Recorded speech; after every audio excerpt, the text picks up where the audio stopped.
এখানে প্রায় আমি আনুমানিক বলতেছি 70 জনের মতো ঢাকা বার্ন ইউনিটে রেফার করা হয়েছে বাংলাদেশ মেডিকেল থেকে। আমি সশরীরে ছিলাম।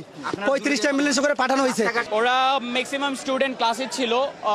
আমার জানা মতো এই টাইমটা ওদের ছুটির টাইম, তো হয়তো কিছু স্টুডেন্ট বের হচ্ছে এরকম সময়, বা হচ্ছে গিয়ে ওরা ক্লাসেই ছিল ম্যাক্সিমাম স্টুডেন্ট।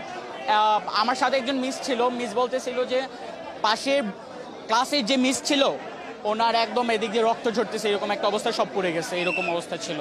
ইভেন আমি যখন আসি আমার সাথে একজন স্যার ছিল, স্যারের একদম পিঠের সাইড, মুখের সাইড একদম ঝলসে যায়, হাতগুলো একদম ঝলসে যায়, একদম বাজে অবস্থা হয়েছিল। এটা দেখি নাই আমি, বাট আমি শব্দ শুনে বের হয়ে দেখি এই অবস্থা। হ্যাঁ অবশ্যই, শিক্ষক, শিক্ষিকা, স্টুডেন্ট সবাই আহত হয়েছে। আমার ফ্রেন্ডটা দিয়ে আসছে, প্লিজ ওর প্যারেন্টস পর্যন্ত কেউ পৌঁছাই দেন please. Saiba Jahan, class 4 Bangla version, code হচ্ছে 2276 বাংলা ভার্সন। সাইবা জাহান, একটু প্লিজ আপনার পারলে একটু ছবিটা নিয়ে নেন।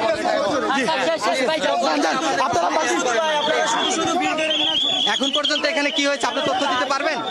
না না,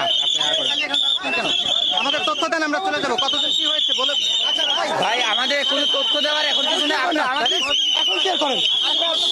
আমরা তো ইভ্যাকুয়েশন করতেছি নাকি?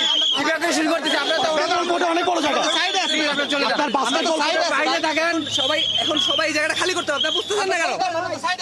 ভাই আপনার বাস্কেটবল কোর্টে বিশাল জায়গা, হুইটটা দেখেন। এখানে প্রায় আমি আনুমানিক বলতেছি 70 জনের মতো ঢাকা বার্ন ইউনিটে রেফার করা হয়েছে বাংলাদেশ মেডিকেল থেকে। আমি সশরীরে ছিলাম। 35টা অ্যাম্বুলেন্স করে পাঠানো হয়েছে।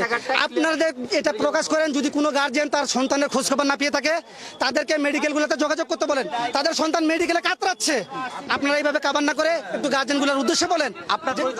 আমার পরিচয়, আমি এফসি কোম্পানিতে চাকরি করি, আমি এখানে উদ্ধার করতেছি। আমার এখানে ব্লাডের কেউ নেই, তারপর আসছি। আমি একটা 30-এ আসছি, একটা 30 থেকে পরিস্থিতি দেখছি উপর থেকে বিমান বাস্ট হয়ে নিচে পড়ছে। এতে অনেক বাচ্চা কাচ্চার ইয়ে গেছে। ভাই একটু ছাড়েন, আপনারা একটু খোঁজ করবেন। ভাই অনেক